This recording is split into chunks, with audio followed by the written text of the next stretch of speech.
Hello everyone, this is Headstart and welcome to yet another YouTube video made after a long break because a lot of things happened on my Twitch, a lot of things happened in my game development life, and I was supposed to make this video a pretty long time ago, almost a month ago actually, so big sorry for the delay. As some of you guys know, I attended the Headstart Indie Game Dev School in Antwerp. I learned a lot of things there, I met a lot of game developers, a lot of awesome people, and also I learned a lot of useful tips that I want to share with you. Everyone is starting their way in the game development field. It's hard to get useful information out of the flood of information we have on the internet. So I hope this video can be useful. What you doing there?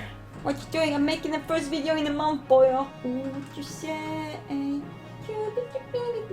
Starting from the very beginning, 10 game development tips that I learned on Headstart 2015. First tip: ideas are cheap. You can get a lot of ideas in a very short time, only if you try. Just turn the stopwatch for 1 minute and try to write down 30 ideas for games. Make your brain focus on the particular subject, and this way you can really come up with a lot of cool stuff. You don't have to do this exercise with game ideas only. You also can make up new game mechanics with that. For example, on Headstart we made up the ideas for character jumping in a platformer game.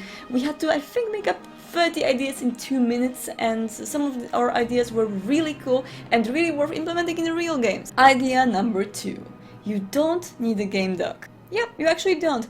The first thing most indie game developers do, the starting game developers trying to make their own game, is starting a very huge game doc, writing every aspect of the game, what it's about. In some companies it's very much needed. Of course, in the big AAA companies, game docs are inevitable. The company I worked consisting of 12 people, game designer used the game doc to show the ideas to graphic designers so they can draw and illustrate the game how the game designer wanted. So it's sometimes useful, but you don't need it for every project. And it's not good when you have a team of 2 or you are just making your game alone and you spend first 2 weeks of development doing game doc only. Move to the assets, move to the actual coding, make it a prototype. You don't need the game doc to make a prototype of your game. Making sound effects is cheap and fun. We were given, we didn't have any recording room, any special space that was silent. We had a simple microphone and a lot of items like carrots, like balloons, and we were supposed to record something that would resemble some kind of a story. And we were able, my group, we were able to make the story about the barbarian on the arena fighting and breaking his bones in a fight. Breaking bones was actually pretty easily done with carrots doing pew. You can just go around your house and see little items that can help you make sounds of an alien, of some fantasy creatures. It's actually easy. You don't have to search through audio libraries online and buy sounds for a big price. Of course you can do that if you have monies, but as we indie developers, we eat shoelaces instead of pasta. We don't have monies to buy stuff online, so we do it ourselves. Tip number 4.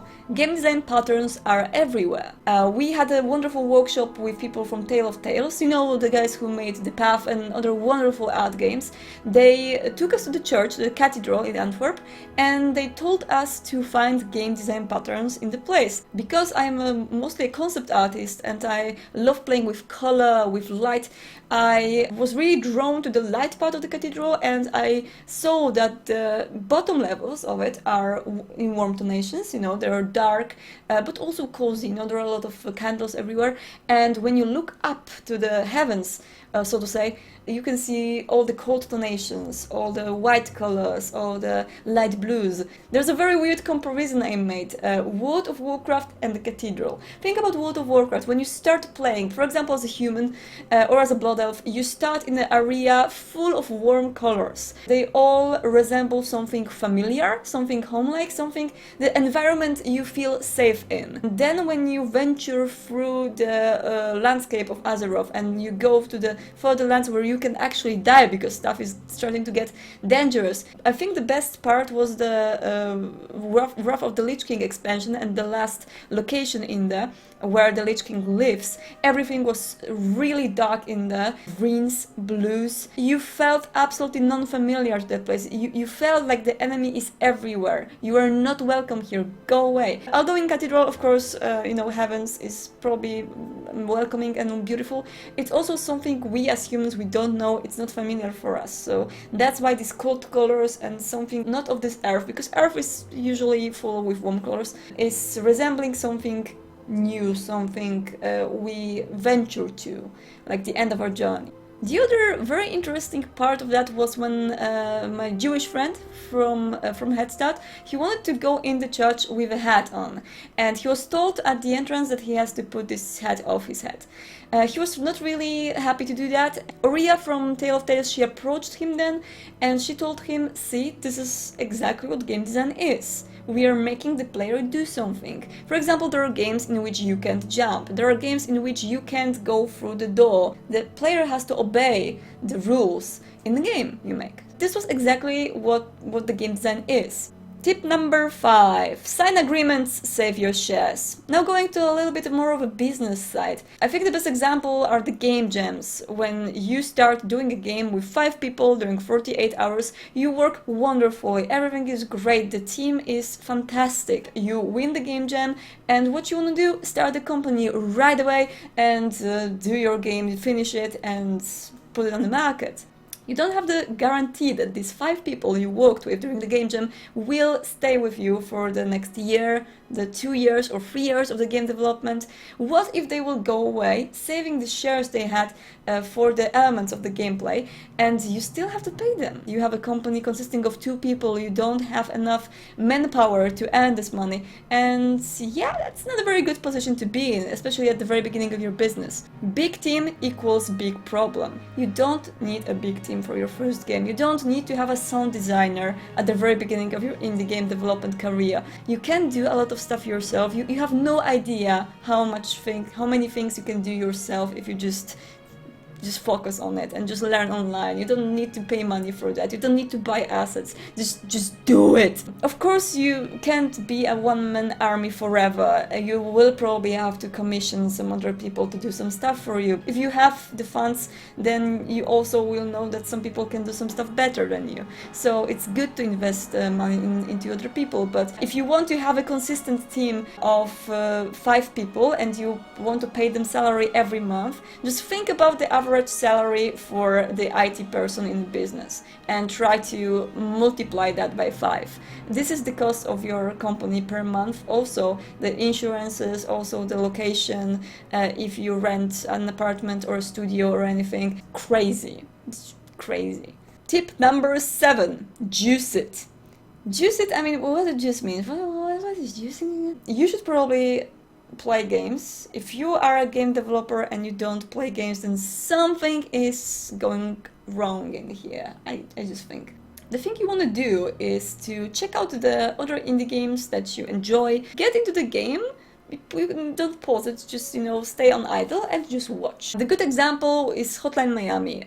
When you think of Hotline Miami, you think awesome music, going around shooting people and vivid colors. When you actually go in the game, look at it from the game developer perspective, you start to notice a lot of stuff that you didn't notice at first. For example, the whole map is slightly rotating all the time. When you kill someone, there is this flash of light. Everything is set in this a little bit of LSD atmosphere to it, and there are these little things, this little juice that is added to it, the post-processing. Those little things you don't really see at first that add this whole beauty to the game. Even when making an Arkanoid game or a Pong game, you can add juice to the game by the using of color palettes, using particles, using screen shakes, using a little bit of light flashes, everything that can help your game stand out and look different from the other games that people see in the App Store or in Steam or just in any shop they can buy it.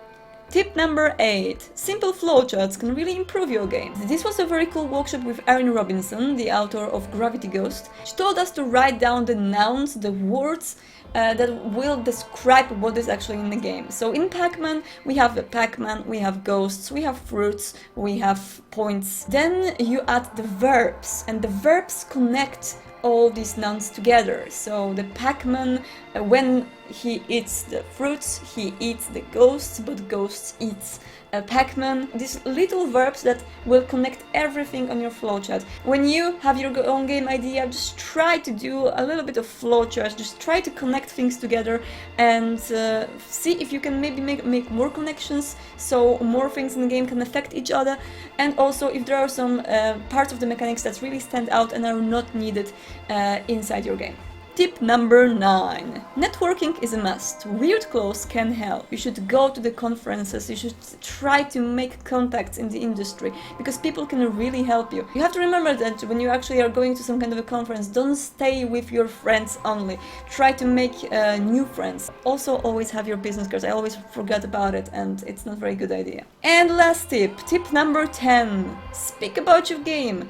Even if you haven't actually made anything, just storm Twitter, just storm the fan pages, storm the game dev groups. Hey, do you think this logo is better than this logo? Or maybe I should make it more blue. People will talk about your game. I made this very simple prototype of a deer pooping on enemies in a platformer game in Construct and called it Total Deer, and it got such a hype from people on Headstart that they tweet me all the time, they come to my Twitch, they write on the chat, when is Total Deer finally released?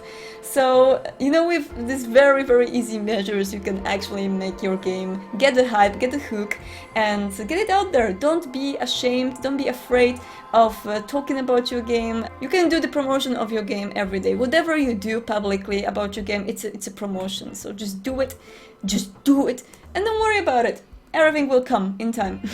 Also, just one tip I can add from myself is never give up, because you will have a lot of reasons during the game development process to just say, nope, I have to just give it up, I can't do it anymore.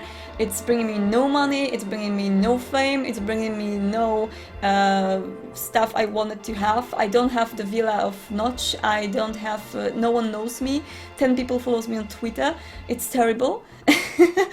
But you can't give up, you just need a little bit of luck and it will come. Luck is important also, but it's another factor. Anyway, thank you guys, I hope you learned something from this video, and yeah, I really recommend Headstart to those of you who are new to the game development field and want to check out next year, probably in Antwerp again. Just follow the House of Indie, just search for the House of Indie on Twitter and Facebook. They will probably announce it next year, so... See you later on Twitter and Twitch. You can follow me at twitter.com/outstarwalker and twitch.tv/outstarwalker. I am also the regular streamer at GOG.com channel, so it's twitch.tv/GOG.com. And yeah, see you. I hope I will make new videos in a little bit shorter time. So anyway, thank you, bye!